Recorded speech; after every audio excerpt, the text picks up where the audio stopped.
Estimados alumnos, en esta oportunidad les traigo un ejercicio de geometría clásica un poco más complejo de lo que ustedes están acostumbrados a ver hasta ahora.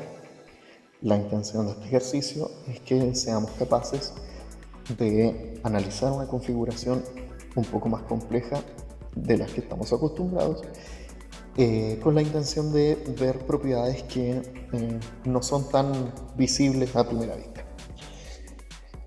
Conozcamos entonces el problema. Tenemos en la figura dos cuadrados, el cuadrado ABCD y el cuadrado XYZD, de los cuales no se conoce un montón de cosas. Por ejemplo, no se conoce el lado del cuadrado grande, no se conoce el lado del cuadrado chico, tampoco se conoce la inclinación con la que ha sido dibujado el cuadrado chico respecto del grande. Solamente me dan el segmento AX, que mide 2, y lo que me piden es cuánto mide el segmento BI.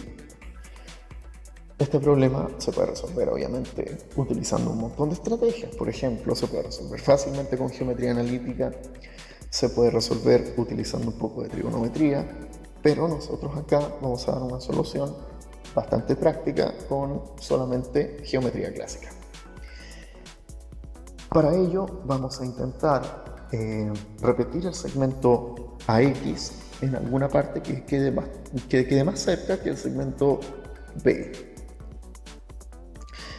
Comencemos. Lo primero que vamos a hacer es construir el punto P que yo he puesto ahí, de modo que se cumplan dos cosas. De modo que el segmento AX y el segmento PI sean paralelos, y que además el segmento AP y el segmento XY también sean paralelos. En otras palabras, exijo de que el punto P sea el cuarto vértice del paralelogramo AXYP.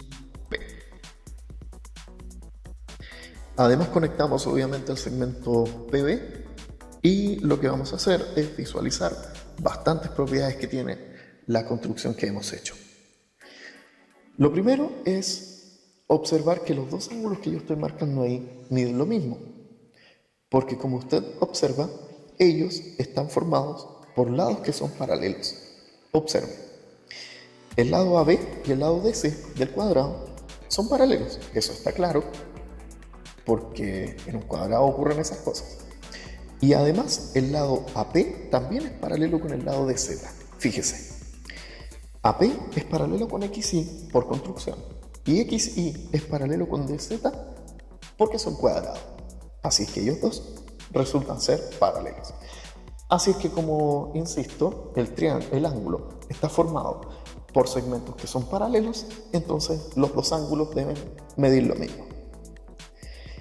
Además, el ángulo moradito también se repite en el ángulo XDA, y eso sencillamente porque ambos, el ángulo XDA y el ángulo ZDC, tienen el mismo complemento, o sea, les falta lo mismo para llegar a 90, que es lo que ellos están marcando ahí. Además, fíjense ustedes que todos los lados del cuadrado de X y Z miden lo mismo, porque son cuadrados.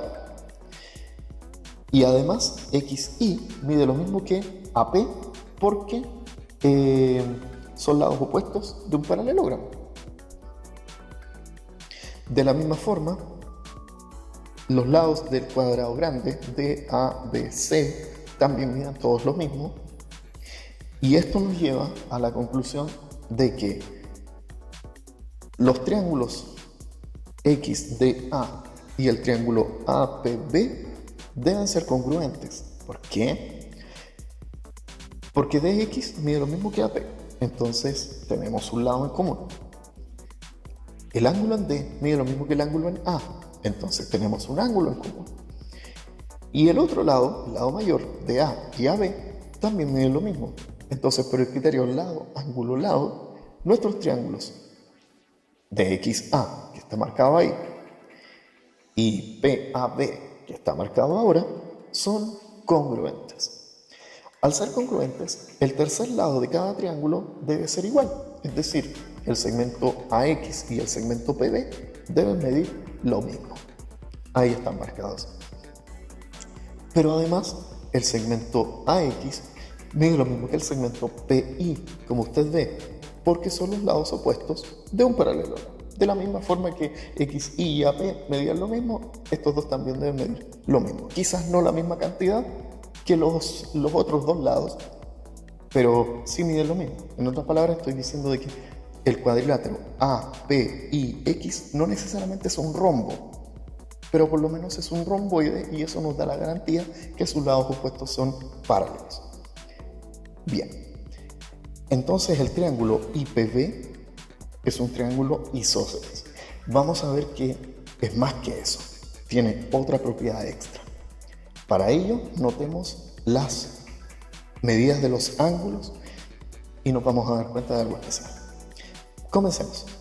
El ángulo DXA, que está marcado ahí, más el ángulo DXY, más el ángulo AXY, dan la vuelta completa, así que deberían sumar 360, y voy a marcar esa igualdad como importante, por eso le pongo un asterisco. De la misma forma, el ángulo APB más el ángulo IPB más el ángulo API también deben sumar 360, y a eso le pongo doble asterisco porque también es una igualdad importante.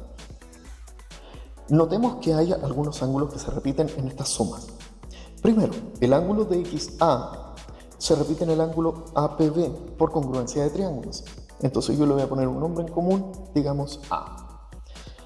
También el ángulo AXY y el ángulo API son iguales porque son los ángulos opuestos de un paralelogramo. Entonces le pongo un nombre común, B. Y además el ángulo DXY medía 90.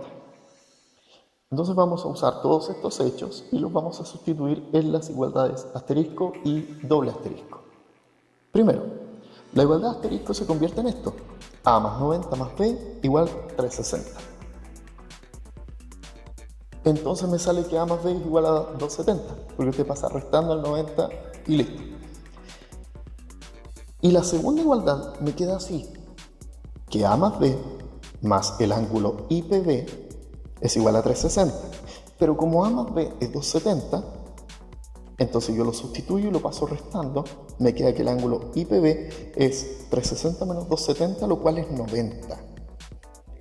Entonces el ángulo IPB mide 90, o sea, el triángulo IPB es un triángulo rectángulo y es isósceles. Fíjese que sus catetos miden 2 porque AX medía 2, es un dato. AX es igual a PI, entonces mide 2. Y PI es igual con PB, entonces también mide 2. Así que nosotros sin miedo ahora marcamos el ángulo en P como 90 grados y nos fijamos de que lo que me están pidiendo, el BI, es la hipotenusa de este triángulo rectángulo, que como sabemos la calculamos a fuerza con Pitágoras. Entonces la igualdad me quedaría así, que IB al cuadrado es igual a IP al cuadrado más PB al cuadrado. Ahora sustituyo los valores, me queda que IB al cuadrado es igual a 2 al cuadrado más 2 al cuadrado, lo cual es 8. Entonces IB me queda raíz de 8, lo cual usted lo puede simplificar fácilmente a 2 multiplicado por raíz de 2, y eso nos da la solución del ejercicio. Pues bien, como usted se habrá dado cuenta, es un problema un poco más complejo de lo que estábamos acostumbrados a ver, pero en la solución hemos aplicado hartos conceptos que hemos visto en clases. Por tanto, espero de que la solución que yo le he demostrado acá sea un poco más clarificante, y para aquellas personas que no habían visto nunca el problema, espero que también les haya agradado. Ante cualquier duda, no duden en consultar.